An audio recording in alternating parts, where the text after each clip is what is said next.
তিন বাংলাদেশি অনুপ্রবেশকারীকে গ্রেফতার বিএসএফের। মুর্শিদাবাদের জলঙ্গির সীমান্তবর্তী এলাকা থেকে গ্রেফতার ধৃতরা বাংলাদেশের রাজশাহী এলাকার বাসিন্দা। তিন বাংলাদেশি অনুপ্রবেশকারীকেই গ্রেফতার করেছে বিএসএফ এবং বারবার এই ধরনের অনুপ্রবেশের ঘটনা ঘটছে যা নিয়ে ইতিমধ্যেই সতর্কও রয়েছে প্রশাসন। তিন বাংলাদেশি অনুপ্রবেশকারীকে এবার গ্রেফতার করেছে বিএসএফ। মুর্শিদাবাদের জলঙ্গির সীমান্তবর্তী এলাকা থেকে তাদেরকে গ্রেফতার করা হয়েছে। যেমনটা জানা যাচ্ছে যে ধৃতরা প্রত্যেকেই বাংলাদেশের রাজশাহী এলাকার বাসিন্দা। সেখান থেকেই তারা এদেশে ঢুকেছিল এবং এদেশে ঢোকার পরেই তাদেরকে গ্রেফতার করা হয়েছে। তিন বাংলাদেশি অনুপ্রবেশকারী, যেভাবে বাংলাদেশ থেকে অনুপ্রবেশকারীরা এদেশে ঢুকে পড়ছে তা নিয়ে ইতিমধ্যেই বিএসএফ সতর্ক রয়েছে এবং তিন বাংলাদেশিকে তাদেরকে অনুপ্রবেশকারীকে গ্রেফতার করলো বিএসএফ।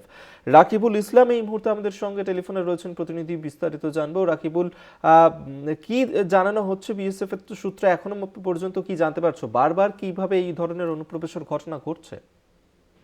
দেখো, গোটা রাজ্য জুড়েই কিন্তু বিএসএফ এর হাতে তো কখনো রাজ্য পুলিশের হাতে কিন্তু গ্রেপ্তার হচ্ছে বাংলাদেশি অনুপ্রবেশকারী, তো কখনো জঙ্গি। আর তাদের নাশকতা ছেয়ে ফেলেছে গোটা পশ্চিম বাংলা জুড়ে, এমনটাই কিন্তু দেখা গিয়েছে।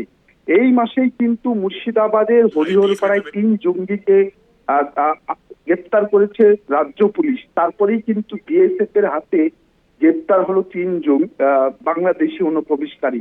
আর এই ঘটনায় আর কারা জড়িত আছে তা নিয়ে কিন্তু তদন্ত শুরু করেছে বিএসএফ এবং রাজ্য পুলিশ।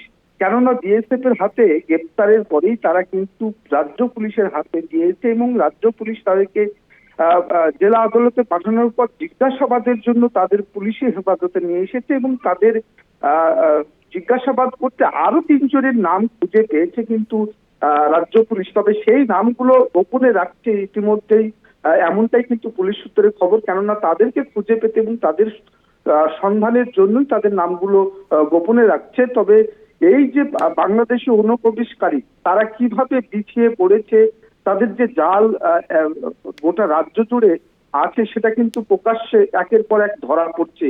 আর তা নিয়ে কিন্তু একাধিক প্রশ্ন উঠছে। তারা কি জঙ্গি যে নাশকতা সেটা কি ফেলানোর চেষ্টা করছে গোটা ভারতবর্ষে, পশ্চিম বাংলা দিয়ে শুরু করছে? এমনটাই কিন্তু মনে করছে অনেকেই, অনেক রাজনৈতিক মহল থেকে শুরু করে বিশিষ্ট জনেরা। আর এই নিয়ে কিন্তু তৎপর হয়েছে রাজ্য পুলিশও।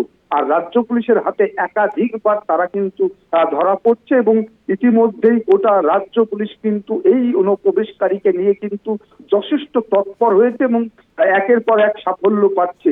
তবে এই যে বাংলাদেশি অনুপ্রবেশকারী তাদের কিভাবে এই রাজ্যে আসছে, কেননা যে জিরো পয়েন্ট এবং সীমান্ত এলাকায়, সেখানে তো বাংলাদেশের ভারতের যে সীমান্ত পহরা এলাকা সেখানে বিএসএফ অর্থাৎ বর্ডার সিকিউরিটি ফোর্স তারাই পহরা দেয়। তাহলে সেক্ষেত্রে কিভাবে তারা আসলো সেটা নিয়েও কিন্তু উঠছে একাধিক প্রশ্ন। আর এই সব প্রশ্নের উত্তর খুঁজতে কিন্তু এবার তৎপর হয়েছে বিএসএফ এবং রাজ্য পুলিশেরও কিন্তু সাফল্য একের পর এক পেতেই কিন্তু তারাও কিন্তু তদন্ত শুরু করছে। যে সমস্ত ব্যক্তিদের এখন পর্যন্ত আটক বা গ্রেফতার করা হয়েছে তাদেরকে জিজ্ঞাসাবাদের মাধ্যমেই কিন্তু জিজ্ঞাসাবাদ করছে যে অনুপ্রবেশকারী কিভাবে আসলো, কারা এদের সাথে ভারতীয় কোনো নাগরিক যুক্ত আছে কিনা তা নিয়ে কিন্তু ইতিমধ্যেই তদন্ত করেছে রাজ্য পুলিশ। ইতিমধ্যে সেই রকমই তাদের মতনই জলঙ্গি থানার পুলিশও তদন্ত শুরু করেছে বলে এখন পর্যন্ত খবর। ধন্যবাদ রাকিবুল ইসলাম, টেলিফোনে ছিলেন প্রতিনিধি।